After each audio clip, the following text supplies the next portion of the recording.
Okay, so good morning everyone. आज जो हमारा टॉपिक है that is all about the hair health. बालों के बारे में समझना इस बहुत ज्यादा जरूरी चीज है। मतलब नॉर्मली लोगों को सब कुछ पता होता है कि बाल झड़ते हैं, बालों में डैंड्रफ होता है, बालों में बहुत सारी कॉम्प्लिकेशंस आती है। बट हेयर हेल्थ जो है मेंटेन करने के लिए ऐसे कौन से फैक्टर्स है जो इम्पोर्टेंट है, आपके बालों को हम कैसे हेल्दी रख सकते हो, तो ये सारी चीजों के बारे में भी समझना इज वेरी इसेंशियल। सो यहाँ पे आपके हेयर लॉस के ऊपर, हेयर्स के ऊपर आज हम बात करेंगे कि हेयर्स क्या चीज़ है, कैसे वो हमारी लाइफ में आती है, कैसे उसको हमें मेंटेन करना है। तो ये बाकी सारी चीज़ों के बारे में हम बेसिक्स लेवल पे जानने की आज कोशिश करेंगे। आजकल अगर आप देखोगे तो लोगों को बाल झड़ने की प्रॉब्लम, हेयर लॉस की प्रॉब्लम बहुत ज़्यादा सताती है और इसकी वजह से बालनेस की भी प्रॉब्लम आती है। मतलब पूरी तरह से बाल झड़ जाते हैं और वहां पे बाल फिर से आते भी नहीं है। तो हेयर लॉस की एक प्रॉब्लम लोगों को सताती है जिसके अंदर बालनेस भी क्रिएट होता है। इसके बाद एक प्रॉब्लम आती है हिरुस्टिज्म की प्रॉब्लम। हिरुस्टिज्म की प्रॉब्लम क्या होती है कि अनवांटेड हेयर ग्रोथ होने लगती है, स्पेशली ये लेडीज में ज्यादा दिखती है। तो यहाँ पे जहां जहां पे आपको हेयर ग्रोथ नहीं चाहिए वहीं पे ज्यादातर आपको हेयर ग्रोथ दिखेगी और इस कंडीशन को बोला जाता है हिरुस्टिज्म। एक कंडीशन ऐसी है कि हाइपर ट्राइक्लोसिस बोला जाता है इसको, जहां पे भी हार्मोनल डिसबैलेंस की वजह से अनवांटेड हेयर ग्रोथ आपके शरीर के ऊपर होने लग सकती है। या कभी कभी ऐसे भी होता है कि आपका स्काल्प खराब हो जाता है और स्काल्प खराब होने की वजह से आपको हेयर फॉल की प्रॉब्लम या हेयर्स की प्रॉब्लम जो है होने लगती है। तो यहाँ पे हेयर्स एक बहुत ही इसेंशियल चीज है हमारे लिए। मतलब हमारी पूरी ब्यूटी डिसाइड होती है हमारे बालों के ऊपर। जिनके बाल बहुत घने वगैरह होते हैं तो हमें ऐसे लगता है कि दे आर वेरी ब्यूटीफुल। तो बाल हमारे लिए, हमारे लाइफ में एक पर्सनालिटी को एनहांस करने के लिए एक इम्पॉर्टेंट फैक्टर माना जाता है। अब ये जो बाल होते हैं ये किससे बनते हैं? तो बाल बनते हैं प्रोटीन से। तो तो अगर आपके बालों को हेल्दी रखना है, अगर आपके बालों को स्ट्रांग रखना है, तो आपके डाइट के अंदर प्रोटीन होना या आपकी डेली बेसिस पे आपके बॉडी के अंदर प्रोटीन अच्छे से जाना इज वेरी इसेंशियल। जहां जहां पे जो लोग प्रोटीन डेफिशिएंट है उनको यहाँ पे हेयर फॉल की प्रॉब्लम, हेयर लॉस की प्रॉब्लम बहुत ज्यादा सताएगी। अभी हेयर लॉस होता क्या है? हेयर लॉस को मेडिकल टर्म में बोला जाता है एलोपेशिया। अभी हेयर फॉल की जो प्रॉब्लम है ये कभी कभी जेनेटिक भी हो सकती है। मतलब जीन्स के ऊपर भी बहुत ज्यादा फैक्टर डिपेंड करता है, आपकी स्किन एंड आपके हेयर्स। मतलब जीन्स के ऊपर ही ज्यादातर ये डिपेंड करते हैं। मतलब आपके अगर फैमिली में, आपके जनरेशन में ही बहुत अच्छे से हेयर अगर है, स्किन अगर अच्छी है, तो ये जनरेशन टू जनरेशन ट्रांसफर होती रहती है। और उसी में हेयर फॉल की प्रॉब्लम भी इंक्लूड होती है। अगर आपके फैमिली में ये हेयर फॉल की प्रॉब्लम, हेयर लॉस की प्रॉब्लम बहुत ज्यादा है तो वो जनरेशन टू जनरेशन जो है वो ट्रांसफर होती रहेगी।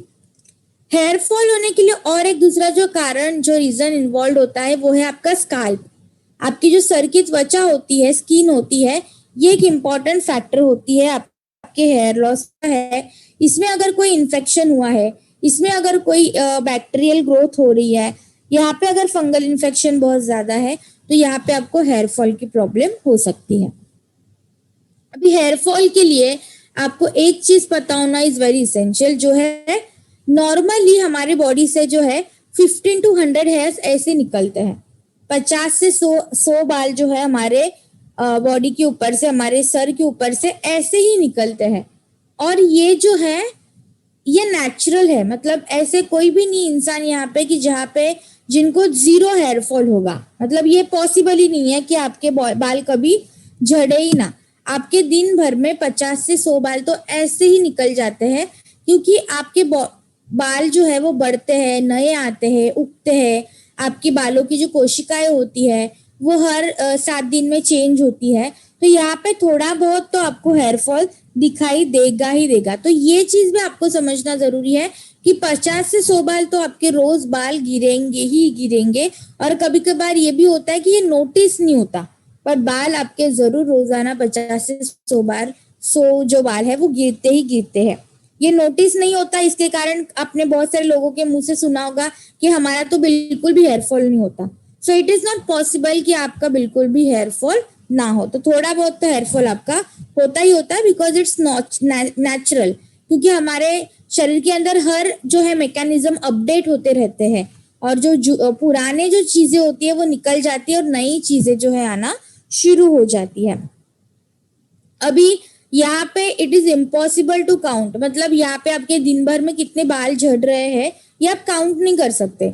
कभी आप हेयर को वॉश कर रहे हो तभी आपके हेयर लॉस हो सकता है, कभी आप ऐसे बैठे बैठे ही आपके बाल झड़ने लगते हैं, आप जब कोम करते हो तब आपके बाल जो है वो झड़ने लगते हैं।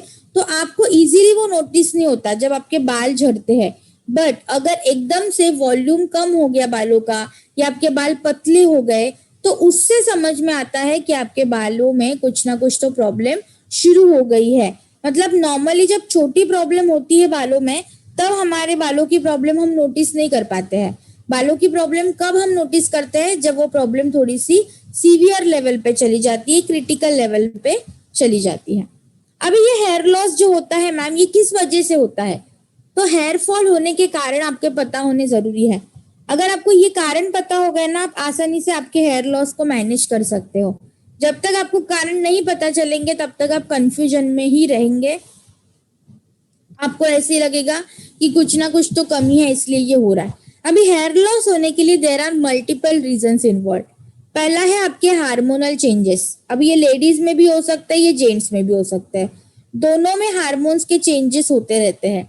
अगर हार्मोनल चेंजेस बहुत ज्यादा मात्रा में होते हैं, हार्मोनल प्रॉब्लम बहुत ज्यादा मात्रा में होती है, तो उसका इफेक्ट जो पहला आपके बालों के ऊपर ज्यादा पड़ेगा। तो जिन जिन लेडीज को भी मेंस्ट्रुअल साइकिल की प्रॉब्लम है, इरेगुलर पीरियड्स की प्रॉब्लम है, मान लो किसी को पीसीओडी है, तो ये रीजन की वजह से लेडीज का हेयर लॉस, हेयर फॉल जो है वो बहुत ज्यादा मात्रा में होगा। सेम ही एप्लीकेबल होता है जेंट्स में भी, क्योंकि आजकल पॉल्यूशन की वजह से, न्यूट्रिशन डेफिशिएंसी की वजह से जेंट्स में भी जो है हार्मोनल डिसबैलेंस होता है। और आजकल जो जेंट्स में बालनेस की प्रॉब्लम आती है, हेयर फॉल बहुत ज्यादा हो जाता है, इसके पीछे जो one of the common reason है वो है हार्मोनल इम्बैलेंस। इसके बाद है pregnancy cycle. During pregnancy also ladies के बहुत सारे हेयर फॉल होते हैं, और ये टेम्पररी हेयर फॉल होता है। मतलब जैसे आपकी प्रेगनेंसी हेल्दी कैरिड आउट हो जाती है, इसके बाद आपके हेयर रीग्रोथ होना शुरू हो जाते हैं, आपकी हेयर फॉल वहां पे बंद हो जाता है, कम हो जाता है। इसके बाद अगर कोई लेडीज बर्थ कंट्रोल पिल्स खा रही है, कोई ऐसी दवाइयां खा रही है जो उनके हार्मोन्स के ऊपर इफेक्ट कर रही है, जो उनके मेंस्ट्रुअल साइकिल के ऊपर इफेक्ट कर रही है, उनके प्रेगनेंसी के ऊपर इफेक्ट कर रही है, तो ये दवाइयों की वजह से भी आपको हेयर फॉल होता है। तो ये भी चीज आपको समझना जरूरी है। इसके बाद मेनोपॉज के टाइम पे, मतलब जिन लेडीज की मेंस्ट्रुअल साइकिल बंद हो चुकी है, मेनोपॉज के बाद में भी आपको यहाँ पे जो है हेयर फॉल की प्रॉब्लम होने लगती है। इसके बाद है थायराइड की प्रॉब्लम। अभी जिन जिन लोगों को हाइपर या हाइपोथायराइड होगा, जिन जिन लोगों को थायराइड ये डिसऑर्डर होगा, उनको हेयर फॉल की प्रॉब्लम सबसे ज्यादा सताएगी। तो थायराइड जब तक आपका मैनेज नहीं होता तब तक आपका हेयर फॉल कम नहीं होने वाला। आप कितना भी कोशिश कर लो, कितनी भी चीजें खा लो, पर जब तक आपकी वो थायराइड की कंडीशन मैनेज नहीं होगी तब तक आपको यहाँ पे हेयर फॉल होता रहेगा। इसके बाद अगर किसी को कोई ऑटो इम्यून कंडीशन है, अभी ऑटो इम्यून कंडीशन में जब आपके हेयर फॉलिकल्स के ऊपर अटैक होता है आपके इम्यूनिटी का, उस कंडीशन को बोला जाता है एलोपेशिया एरिएटा। बट कभी कभी क्या होता है, अगर किसी को सोराइसिस भी है, किसी को एक्जिमा भी है, या मान लो किसी को रूमेटॉइड अर्थराइटिस है, किसी को क्रॉन डिसीज है, या कोई भी ऑटो इम्यून कंडीशन है, तो ये भी आपके हेयर्स के ऊपर अफेक्ट करती है। तो ऑटो इम्यून कंडीशन की वजह से भी आपको हेयर फॉल की प्रॉब्लम, हेयर लॉस की प्रॉब्लम हो सकती है। इसके बाद जो सबसे इंपॉर्टेंट है वो है फंगल इन्फेक्शन। आपके स्काल्प के ऊपर अगर फंगल इन्फेक्शन बहुत ज्यादा है, मान लो डैंड्रफ आपको बहुत ज्यादा होता है, फंगस इन्फेक्शन, बहुत बैक्टीरियल ग्रोथ हो रही है, तो इसकी वजह से आपको हेयर फॉल बहुत ज्यादा होगा। इसके लिए एक आसान सोल्यूशन ये है ना कि हमेशा आप जो हेयर ऑयल यूज करते हो उसके अंदर 5 to 6 नीम की कैप्सूल फोड़ के अंदर डाल दीजिए।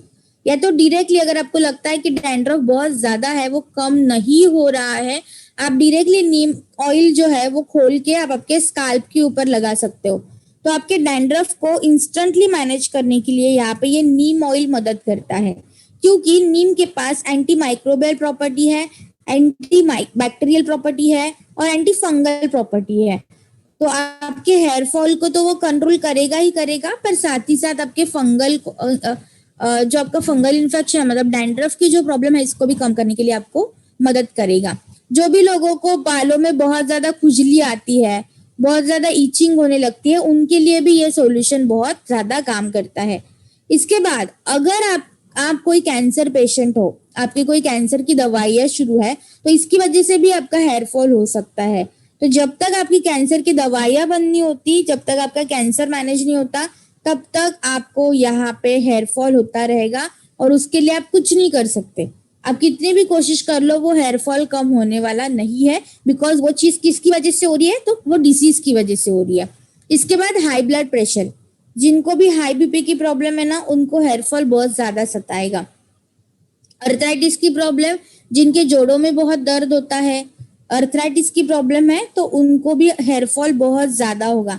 तो ये छोटी छोटी चीजों के ऊपर अभी ध्यान से सुनिए, क्योंकि यहाँ पे ऐसे ही सवाल बहुत आएंगे कि मैम क्या क्या दे सकते हैं। हम दे तो सकते हैं, कोई बात नहीं है, पर वो कंडीशन को आप एकदम से मैनेज नहीं कर पाओगे, ये ध्यान में आपको रखना है।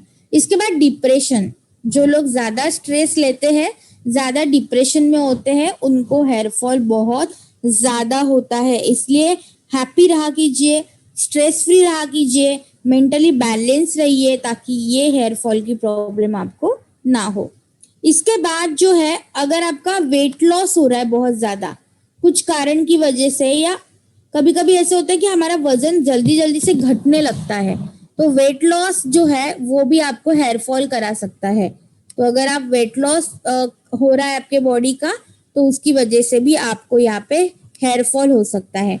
इसके बाद है हाई फीवर, अगर आपको बुखार है, आपका बॉडी टेम्परेचर बहुत ज्यादा होता है, तो ये भी एक रीजन है आपके हेयर फॉल के लिए। तो ये भी चीज आपको थोड़ा सा ध्यान देना है। अभी इसके बाद ना एक चीज होती है कि बहुत सारे लोगों को ना बाल खींचने की आदत होती है, कि बालों में ऐसे हाथ घुमाते घुमाते एक दो बाल ऐसे तोड़ लेते हैं। तो ये जो हेयर पुलिंग की हैबिट होती है ना, ये बहुत ही गंदी हैबिट है।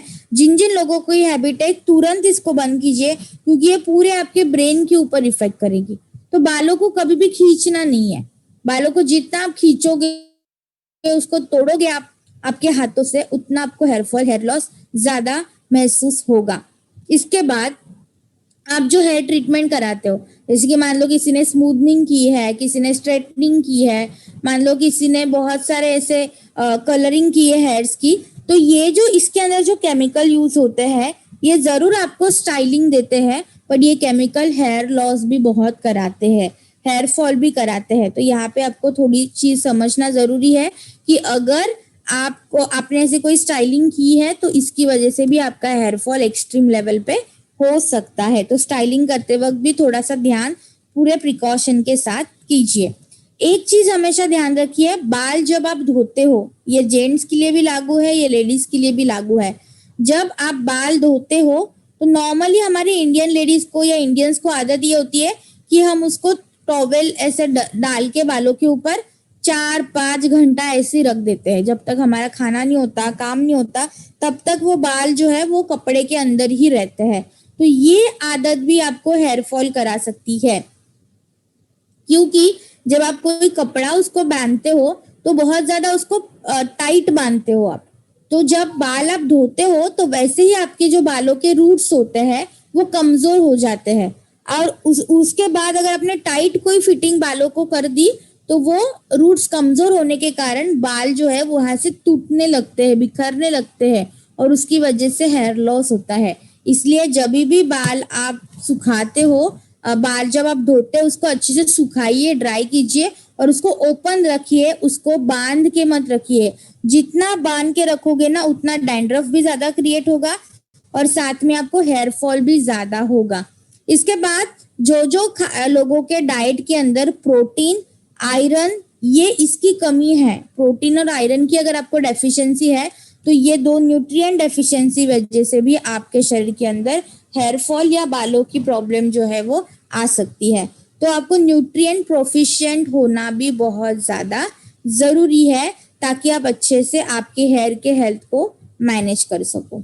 अभी इसके बाद हेयर लॉस जो हो रहा है ये डायग्नोस कैसे किया जाता है? तो यस, डर्मेटोलॉजिस्ट के पास अगर आप जाओगे तो ये हेयर लॉस किस वजह से हो रहा है इसका फिजिकल एग्जामिनेशन भी होता है। आपको हेल्थ हिस्ट्री पूछी जाती है कि आपको क्या क्या बीमारियां है, कैसे आप आपके डाइट को लेते हो, कैसे आप आपके रूटीन को फॉलो करते हो, आप कोई मेडिसिन तो नहीं खा रहे हो ना। तो इसके बारे में सारी जानकारी लेने के बाद डॉक्टर जो है आपको कंसल्ट करते हैं। इसके बाद अगर आप ऑटो इम्यून कंडीशन में हो तो या आपको कोई स्किन डिजीज है, आपको अगर त्वचा की कोई प्रॉब्लम है तो ये भी आपको जो है हेयर फॉल करा सकती है। तो इसके लिए बायोप्सी की जाती है स्किन की। आपका जो स्काल्प होता है, आपके सर का जो स्किन होता है, इसकी बायोप्सी की जाती है और इससे भी हम पता कर सकते हैं कि हेयर फॉल की किस रीजन से हो रहा है और कितना हो सकता है। तो यहाँ पे ऐसे बहुत सारी टेस्ट भी इन्वॉल्व होती है जो आपके हेयर लॉस के बारे में आपको बताती है, पर इसके रिगार्डिंग जो है वो आपको डॉक्टर से ज्यादा हेल्प कर पाएंगे। अभी इसके बाद जो है ऐसी कौन सी कंडीशंस, डिसीज कंडीशंस है जो आपको सीवियर हेयर फॉल देगी, तो ये भी आपको पता होना जरूरी है। पहला है ल्यूपस।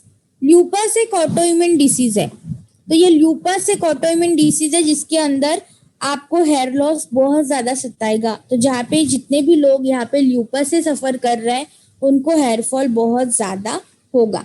इसके बाद है एलोपेशिया एरियाटा। एलोपेशिया एरियाटा ये भी एक ऑटोइम्यून कंडीशन है जहाँ पे आपकी इम्यूनिटी पावर हेयर फोलिकल को डैमेज कर देती है, जिसकी वजह से आपको बालनेस भी आ सकती है। मतलब पूरा गंजा हो सकता है आपका सर, बिल्कुल भी बाल उगेंगे नहीं, पूरी तरह से बाल चले जाते हैं। इसके बाद थायराइड की प्रॉब्लम। तो थायराइड की वजह से भी आपको हेयर फॉल सीवियर लेवल पे होता है और जब तक आपका थायराइड नहीं मेंटेन होगा तब तक आपको ये प्रॉब्लम सताएगी। इसके बाद कैंसर, स्पेशली हॉटकिन लिम्फोमा, ये जो कैंसर है ये ज्यादा हेयर लॉस कराता है और स्पेशली कैंसर की वजह से आपका हेयर फॉल कभी नहीं होता। तो कैंसर के अंदर जो केमोथेरेपी दी जाती है, ये केमोथेरेपी की वजह से आपको यहाँ पे हेयर फॉल होता है। तो ये चीज आपको समझना भी जरूरी है। इसके बाद अगर आपको कोई ईटिंग डिसऑर्डर है जैसे कि एनोरेक्सिया है, बुलिमिया है, मतलब आपको खाना खाने की इच्छा ही नहीं होती, या कभी कभी ऐसे होता है हम इतना ज्यादा खाना खा लेते हैं कि हमें इसकी जरूरत भी नहीं होती। तो ये जो ओवर ईटिंग या अंडर ईटिंग की जो हैबिट है, ये जो आपको ईटिंग डिसऑर्डर है, ये भी आपको आपके शरीर के अंदर हेयर फॉल करा सकते हैं, हेयर लॉस करा सकते हैं, आपके हेल्दी हेयर को कमजोर कर सकते हैं। तो आपके डाइट को मेंटेन करना, एक सफिशिएंट क्वांटिटी में लेना is very very much essential. इसके बाद अगर आपको बर्निंग स्काल्प सिंड्रोम है, बर्निंग स्काल्प सिंड्रोम मतलब आपके बालों में आपको बहुत खुजली होती है, आपको बहुत इचिंग होती है, आपने बहुत सारी ट्रीटमेंट करा ली, बहुत सारी चीजें करा ली, पर वो इचिंग कम ही नहीं होती, उस कंडीशन को बोला जाता है बर्निंग स्काल्प सिंड्रोम। तो ये सिंड्रोम की वजह से भी आपको हेयर फॉल बहुत ज्यादा होगा, आपके बाल जो है पूरी तरह से झड़ सकते हैं, पूरी तरह से खराब हो सकते हैं। इसके बाद है पॉलीसिस्टिक ओवेरियन सिंड्रोम, जो लेडीज को पीसीओएस, पीसीओडी की प्रॉब्लम है, कि इसके अंदर आपको हार्मोनल डिसबैलेंस सीवियर लेवल पे होता है और ये कारण की वजह से भी आपको हेयर फॉल बहुत ज्यादा हो सकता है। तो पीसीओडी जब तक आपका मैनेज नहीं होता तब तक आप आपको हेयर फॉल को मैनेज नहीं कर सकते। इसके बाद है ट्रिक्टोलोमैनिया। ट्रिक्टोलोमैनिया क्या होता है? ये एक छोटी सी कंडीशन है जिसके अंदर जो है आपके जो बाल है वो आपको पूल करने की आदत होती है। जैसे कि आईब्रोज के बाल पूल करते हैं हम, हमारे आईलिड्स के बाल पूल करते हैं हम, कभी कभी हमारे स्काल्प के ऊपर सर के बाल एकदम से खींच लेते हैं। तो ये इसकी वजह से भी आपको हेयर लॉस हो सकता है। तो बालों को कभी भी खींचना नहीं है, बालों के ऊपर इतना तनाव नहीं देना है कि वो उसके फॉलिकल्स जो है, उसके जो रूट्स है बालों के, वो खराब हो जाए, वो कमजोर हो जाए। अभी बालों को हेल्दी रखने के लिए ना कुछ न्यूट्रिशन की जरूरत होती है। अगर ये न्यूट्रिशन अगर आप प्रॉपर अमाउंट में लेते हो तो आपको हेयर फॉल की प्रॉब्लम कम होने के लिए ये न्यूट्रिशन मदद करता है। अभी ऐसे कौन से न्यूट्रिएंट है जो आपके डाइट के अंदर रेगुलर होना जरूरी है ताकि आप आपके हेयर्स को, आपके बालों को हेल्दी रख सकते हो? तो पहला है विटामिन ए।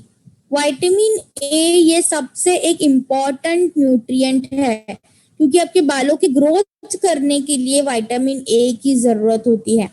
इसके बाद है विटामिन बी, जिसको बायोटिन भी कहा जाता है, विटामिन B7 पर्टिकुलरली इसको कहा जाता है। बायोटिन की वैल्यू बहुत ज्यादा है। बायोटिन आपके हेयर फॉलिकल को मजबूत करती है, आपके बालों को घना करती है, बालों को जो है थिकनेस आ जाती है तो थिक करने के लिए मदद करती है। तो बायोटिन की इम्पोर्टेंस जो है आपके बालों के लिए बहुत ज्यादा है। इसके साथ आपको लेना है vitamin C, vitamin D, vitamin E, ये इसेंशियल एंटीऑक्सीडेंट है जो आपके बालों के हेल्थ को अच्छा करने के लिए मदद करते हैं। इसके बाद है आयरन, क्योंकि आपके शरीर के अंदर अगर HB कम है, आपका खून कम है, अगर आपकी खून की कमी की प्रॉब्लम है तो भी आपको हेयर फॉल यहाँ पे बहुत ज्यादा हो सकता है। तो आयरन लेवल मेंटेन होना, आपका हीमोग्लोबिन जो है वो मेंटेन होना सबसे ज्यादा जरूरी है। इसके बाद आता है जिंक। जिंक इसलिए होता है क्योंकि जिंक जो है वो आपकी इम्यूनिटी पावर को मजबूत करता है। तो आपको जो फंगल इन्फेक्शन हो रहा है, रैशेस हो रहा है आपके स्कैल्प के ऊपर, उसको मैनेज करने के लिए जिंक आपकी मदद करता है। इसके बाद आता है प्रोटीन। प्रोटीन तो एक बहुत इसेंशियल और बेसिक न्यूट्रिएंट है, क्योंकि आपके जो बाल है वो किससे बनते हैं, तो प्रोटीन से बनते हैं। आपके शरीर के अंदर जो वेस्ट होता है, वेस्टेज ऑफ प्रोटीन जिसको कहा जाता है, वो बालों में आपके शो होता है। तो जितना आप ज्यादा प्रोटीन खाओगे उतना उसका वेस्ट बाहर निकलेगा। तो वो वेस्ट प्रोटीन का किस फॉर्म में बाहर निकलता है, तो आपके बालों के फॉर्म में और आपके नाखून के फॉर्म में। तो अगर आपको नाखून और आपके बालों को अगर स्ट्रांग रखना है, मजबूत रखना है, तो यहाँ पे आपको जो है प्रोटीन कंजम्पशन रेगुलर करना इज वेरी वेरी इसेंशियल। इसके बाद है ओमेगा 3 फैटी एसिड, क्योंकि ओमेगा 3 फैटी एसिड के अंदर जो है इसेंशियल फैटी एसिड होते हैं, तो आपके बालों को शाइन करने के लिए, सिल्की एंड स्मूथ करने के लिए ओमेगा 3 फैटी एसिड बहुत ज्यादा इंपॉर्टेंट रोल प्ले करते हैं। और इसके बाद है वाटर। पानी आपको ज्यादा पीना है। जो लोगों को डिहाइड्रेशन की प्रॉब्लम है, जो लोग पानी कम पीते हैं, तो इसकी वजह से भी आपको हेयर लॉस हो सकता है, हेयर फॉल हो सकता है। तो पानी आपको सबसे अमाउंट में अच्छे से पीना है। और ट्राई कीजिए कि आप ल्यूकवार्म वाटर पीजिए, गुनगुना पानी पीजिए, ना कि ठंडा या चिल्ड वाटर। हल्का गर्म पानी अगर आप जितना पियोगे ना, उतना आपके बालों के लिए भी अच्छा है, और उसके साथ साथ अब आपके डाइजेशन के लिए भी अच्छा होता है। और अगर आपकी डाइजेस्टिव सिस्टम हेल्दी रहेगी तो ऑटोमेटिकली आपके बाल भी क्या रहेंगे, स्ट्रॉन्ग एंड मजबूत रहेंगे। अभी यहाँ पे मैंने कुछ सप्लीमेंट एनलिस्ट किए हैं जो आपके हेयर फॉल को मैनेज करने के लिए मदद करेगी, आपके हेयर हेल्थ को मजबूत करने के लिए मदद करेगी। पहला है hair skin and nail. Hair skin and nail की खास बात यह है कि ये सारे जो न्यूट्रिएंट है ना, इसमें से most of the nutrient hair skin and nail के अंदर ही मिल जाएंगे। जैसे कि जिंक है, मैग्नीशियम है, सेलेनियम है, विटामिन ए है, सिस्टीन है, लाइसिन है, देन आपका बायोटिन है। तो ये जो इसेंशियल है वो तो आपको हेयर स्किन एंड नेल ही में ही मिल जाएंगे। इसके बाद प्रोटीन के लिए आपके पास प्रोटीन पाउडर है। नोनी आपके स्काल्प को हेल्दी करेगा, पोर्स को हेल्दी करेगा, ताकि जो फंगल इन्फेक्शन, डैंड्रफ की प्रॉब्लम आती है उसको मैनेज करने के लिए नोनी मदद करेगा। स्पारुलिना के अंदर एंटीऑक्सीडेंट है, प्रोटीन है। तो अगर आप इतनी सारी सप्लीमेंट नहीं ले सकते हो तो hair skin and nail and spirulina, ये दो भी सप्लीमेंट अगर आप शुरू करोगे तो आपको बहुत अच्छे फायदे यहाँ पे मिल जाएंगे। इसके बाद है आंवला। आंवला के अंदर क्या है, विटामिन सी। तो विटामिन सी भी एक इसेंशियल न्यूट्रिएंट है आपके बालों के लिए, तो यहाँ पे आपको विटामिन सी भी मदद करता है। Aloe vera, aloe vera anti fungal property show करता है। तो आपकी जो बालों की शाइननेस चली गई है, बाल बहुत पतले हो गए हैं, बाल बहुत झड़ रहे हैं, तो उसके लिए आपको यहाँ पे जो ड्राइनेस हो जाती है, आपके बाल बहुत रूखे सूखे हो जाते हैं, उसके लिए आपको एलोवेरा मदद करता है। ओमेगा 3 फैटी एसिड के लिए आपके पास क्या है, क्रील ऑयल है। और विटामिन डी और आपके प्रीबायोटिक्स एंड प्रोबायोटिक के लिए आपके पास क्या है, कॉम्बायोटिक्स है। तो यहाँ पे मैंने वही इसेंशियल सप्लीमेंट्स लिखे हैं जो पर्टिकुलरली आपके हेयर्स के ऊपर काम करते हैं। तो अगर आप इसको रेगुलर भी कंज्यूम करते हो, या सिंपल अगर आप hair skin and nail and protein powder भी अगर आप शुरुआत कर दोगे ना आज से, आपको बहुत अच्छे फायदे करंट डेज में ही मिल जाएंगे। तो protein and hair skin and nail, ये दो कंपोनेंट तो आपको कभी भी भूलने नहीं है जब हेयर्स की बात आती है, बालों की बात आती है। तो ये चीजों को समझना जरूरी है। अभी मैंने ये सेशन ऐसे मेडिकल वे में क्यों लिया, क्योंकि आपको पता होना चाहिए कि आपके शरीर के अंदर हेयर फॉल क्यों होता है। अगर आपको कोई बीमारी की वजह से आपके बाल झड़ते हैं, तो जब तक वो बीमारी मैनेज नहीं होगी तब तक आपके बालों की हेल्थ जो है वो वैसे ही रहेगी। तो आपको वो चीज को समझना इज वेरी इसेंशियल कि आपके शरीर के अंदर हेयर फॉल के लिए रीजन एक्चुअली क्या है। तो जब आपको रीजन पता चलेगा, आप ऑटोमेटिकली उस प्रॉब्लम को भी इजीली मैनेज कर सकते हो। सो आई होप कि अभी आपके जो बेसिक डाउट्स है रिलेटेड टू हेयर्स वो क्लियर हो चुके होंगे। अभी इसमें से सबसे इंपॉर्टेंट स्लाइड जो है ना वो ये है। ये स्लाइड अगर आपने समझ ली ना तो आप आपके हेयर्स को अच्छे से मैनेज कर सकते हो। आपको ये इंश्योर जरूर करना है कि ये न्यूट्रिएंट्स क्या आपके रेगुलर डाइट के अंदर है या नहीं है। इसमें से एक भी न्यूट्रिएंट अगर कम होगा तो आपको हेयर फॉल की प्रॉब्लम, हेयर लॉस की प्रॉब्लम बहुत ज़्यादा सताएगी। तो अगर आपके बालों को अच्छा करना है, आपके बालों को हेल्दी रखना है, तो आपको यहाँ पे ये न्यूट्रिएंट्स आपके रेगुलर डाइट के अंदर इन्वॉल्व होना इज वेरी वेरी इसेंशियल। और इसका जो है ना रियल एग्जाम्पल मैंने मेरे खुद के ऊपर भी आजमाया है।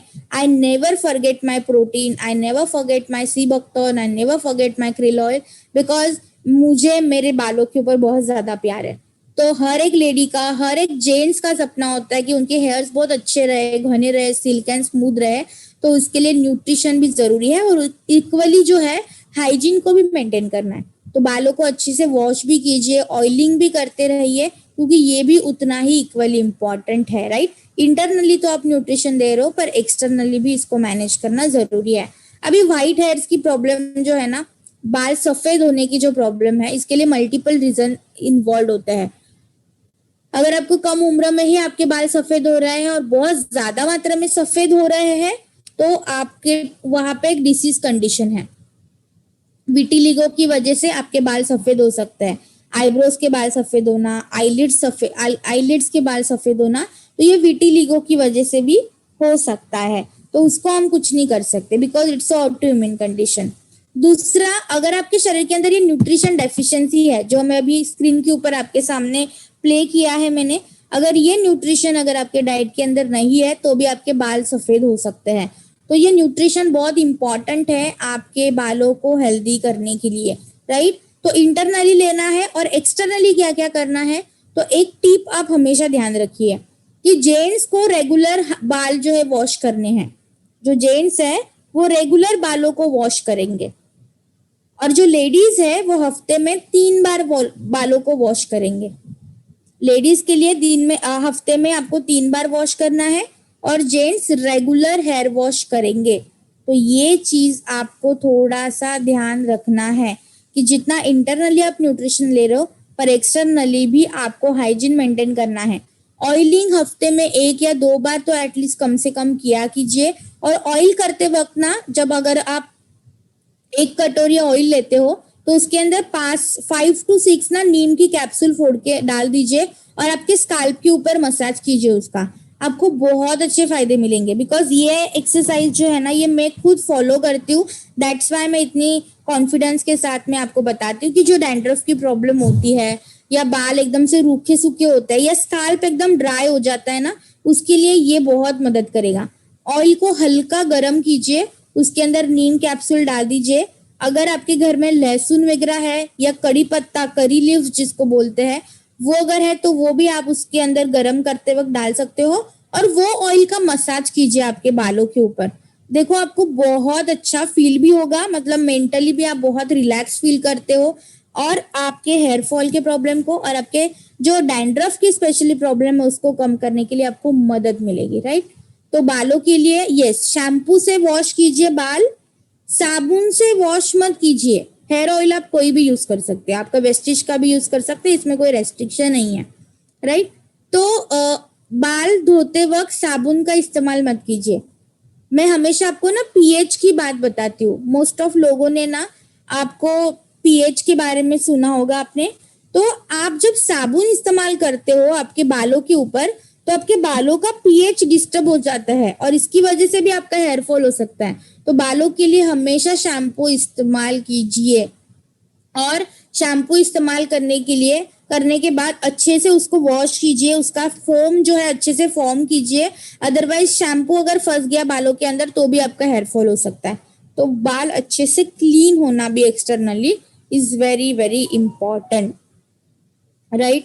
तो आई गेस आज मैंने आपको हेयर्स के ऊपर कुछ ज्यादा ही इंफॉर्मेशन दे दी है। आई होप वो आप अच्छे से ध्यान में रखोगे और आपके बालों के हेयर फॉल को मैनेज करोगे, राइट। तो नीम नीम कैप्सूल इस्तेमाल कीजिए एक्सटर्नली। आप करी लीव्स आप डाल सकते हो, मतलब 6-7 करी लीव्स आप डाल सकते हो एट ए टाइम, एक कटोरी के लिए, और 3-4 लहसुन की कलियां। You will get a very good result. मतलब लहसुन ना पूरा जला दीजिए उसके अंदर, ताकि उसका वो पूरा इसेंस जो है वो उतर जाए। या आप रात को ये बना के रख सकते हो बॉटल के अंदर, करी लीव्स डाल दो, लहसुन डाल दो, नीम ऑयल डाल दो, और सुबह उठ के जैसे जैसे आपका टाइम है ना वैसे आप उसको अप्लाई कर सकते हो। अभी ये रेमेडी मैं खुद फॉलो करती हूँ, that's why I am telling you, because ये हमारे घर में नानी से जो है, मेरी जो पर नानी है, उनसे ये चलती आ रही है और हमें बहुत अच्छे रिजल्ट्स मिले हैं। सो आई थॉट कि भी आपके साथ भी मैं शेयर करूं। तो internally nutrition plus externally maintenance, ये दोनों मिलके ही आप आपके हेयर्स को अच्छे से मेंटेन कर सकते हो। तो ये चीज ध्यान में रखिए, राइट। शैम्पू कंडीशनर आप आपके ब्यूटी एडवाइजर्स है, आप उनसे कंसल्ट करके या आरती मैम से कंसल्ट करके आप अकॉर्डिंगली आपके स्किन टोन के अनुसार आप ले सकते हो, बट हाइजीन मेंटेन करना जरूरी। तो ये चीज आप थोड़ी सी ध्यान में रखिए। अभी हम मिलेंगे नेक्स्ट वाले सेशन में। नेक्स्ट वाला जो सेशन हम करेंगे ना, वो मेंस्ट्रुअल साइकिल के बारे में करेंगे। मतलब वहां पे क्या होती है मेंस्ट्रुअल साइकिल, कितने दिन की होती है, क्या क्या फेजेस होते हैं एक लेडीज के लाइफ में, उसके बारे में हम देखेंगे। तो वुमेन हेल्थ सेमिनार का वो हिस्सा है, सो डू अटेंड दैट, वो मिस मत कीजिए, वो बहुत इंपॉर्टेंट है, क्योंकि वुमेन के फेसेस को भी समझना बहुत ज्यादा जरूरी है, right. So till the time, thank you so much and have a great day.